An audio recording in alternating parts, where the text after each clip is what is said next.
AP PCC chief YS Sharmila Reddy comments. ప్రతి మహిళకు మహిళా శక్తి కింద నెలకు 1500, ఏడాదికి 18,000 రూపాయలు ఇస్తామన్నారు. మహిళల్ని ఒక శక్తిగా చేస్తా అని చెప్పిన హామీ ఏమైంది? మహిళలకు ఉచిత బస్సు ప్రయాణం కల్పించడానికి మీకు మనసెందుకు రాలేదు? ఒక గ్యాస్ సిలిండర్ ఇచ్చి ఒక పథకాన్ని అమలు చేసి చేయనట్లు చేశారు. సూపర్ 6 కాకుండా మిగతా హామీలకు దిక్కులేదు. కరెంటు ఛార్జీలు 2 సార్లు పెంచి 17,000 కోట్ల భారం వేశారు. చంద్రబాబు ఏడాది పాలన మొత్తం 3D గ్రాఫిక్స్. మీకు వాగ్దానాలు నిలబెట్టుకునే ఉద్దేశం ఏమైనా ఉందా? రేపు ఏడాది పాలన సందర్భంగా చంద్రబాబు ప్రజలకు సమాధానం చెప్పాలి. నిరుద్యోగుల కోసం 3,000 రూపాయలు నిరుద్యోగ వృత్తి ఇస్తానన్నాడు చంద్రబాబు గారు. దాదాపు 50 లక్షల మంది బిడ్డలు ఉద్యోగాలు రాక ఇంతవరకు ఎదురు చూస్తూనే ఉన్నారు. ఇప్పటికీ కూడా చంద్రబాబు గారు అరచేతిలో వైకుంఠం అన్నట్టు 3D గ్రాఫిక్స్ లో సినిమాలు చూపిస్తున్నారు, మంచి మంచి మాటలు చెప్తున్నారు. కానీ బిడ్డలకు ఉద్యోగాలు అయితే ఇంతవరకు వచ్చింది లేదు. కాబట్టి నిరుద్యోగ వృత్తైనా ఇవ్వాల్సిన అవసరం ఉంది. గత ఎన్నికల్లో కూడా చంద్రబాబు గారు ఇదే వాగ్దానం చేశారు. కానీ నిరుద్యోగ వృత్తి అప్పుడు కూడా ఇవ్వలేదు. ఇప్పుడు కూడా ఈ 5 సంవత్సరాలు కూడా ఇలాగే కాలయాపన చేసి నిరుద్యోగ వృత్తి ఎగ్గొట్టే ఉద్దేశమే చంద్రబాబుకు ఉన్నట్టు మాకు అనిపిస్తుంది. సూపర్ 6 సూపర్ ఫ్లాపేనా అని మాకు అనిపిస్తుంది. మేము అందుకనే చంద్రబాబు గారిని ప్రశ్నిస్తున్నాం. మహిళలకు ఉచిత బస్సు అన్నాడు చంద్రబాబు గారు. ఉచిత బస్సు అతి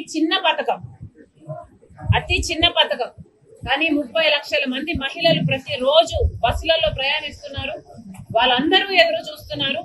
మహిళలకు ఉచితంగా బస్సు ప్రయాణం కలిగిస్తే వాళ్ళకు ఉచితమే కాదు, ఒక భద్రత కూడా ఉంటుంది. ఇంతవరకు చంద్రబాబు గారు ఆ పథకం కూడా అమలు చేయలేదు. అంతేకాదు 3 గ్యాస్ సిలిండర్లు ఉచితం అన్నారు. 1/6 ఇచ్చినట్టున్నారు. మిగతా కథ ఏమిటో చంద్రబాబు గారు ఇంకా సమాధానం చెప్పాలి. ఇలా సూపర్ 6 లో ఒక్కటి కూడా చంద్రబాబు గారు ఇంతవరకు నెరవేర్చింది లేదు. సూపర్ 6 లో భాగం కానివి కూడా 18 సంవత్సరాలకే సూపర్ 6 లో భాగం 18 సంవత్సరాలు నిండిన వాళ్ళకి ప్రతి నెల 1,500 రూపాయలు ఇస్తానన్నాడు చంద్రబాబు గారు. అంటే 18,000 రూపాయలు ఇస్తానన్నాడు మహిళా శక్తి కింద. మరి చంద్రబాబు గారిని అడుగుతున్నాం, ప్రతి మహిళల్ని మీరు ఒక శక్తిలాగా తయారు చేస్తానన్నారు. మరి ఏమైంది? ఒక్క మహిళనన్నా ఒక మహాశక్తిగా తయారు చేశారా చంద్రబాబు గారు? అందుకే అడుగుతున్నాం, సూపర్ 6 సూపర్ ఫ్లాపేనా? చంద్రబాబు గారు ఆంధ్ర రాష్ట్ర ప్రజలకు సమాధానం చెప్పాలి.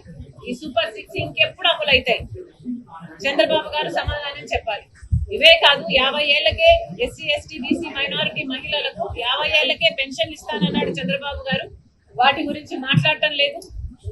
అధికారం రాకముందు చంద్రబాబు గారు ఎన్నికలప్పుడు కరెంటు ఛార్జీలు మేము పెంచబోము అని చెప్తూ వీలైతే 30% తగ్గిస్తామని చెప్పిన చంద్రబాబు గారు ఇప్పటికే 2 సార్లు కరెంటు ఛార్జీలు బిల్లులు పెంచారు. ఒకసారి 6,000 కోట్ల రూపాయలు, ఇంకోసారి 11,000 కోట్ల రూపాయలు, మొత్తానికి 17,000 కోట్ల రూపాయలని జనం నెత్తిన చంద్రబాబు గారు మోపడం జరిగింది.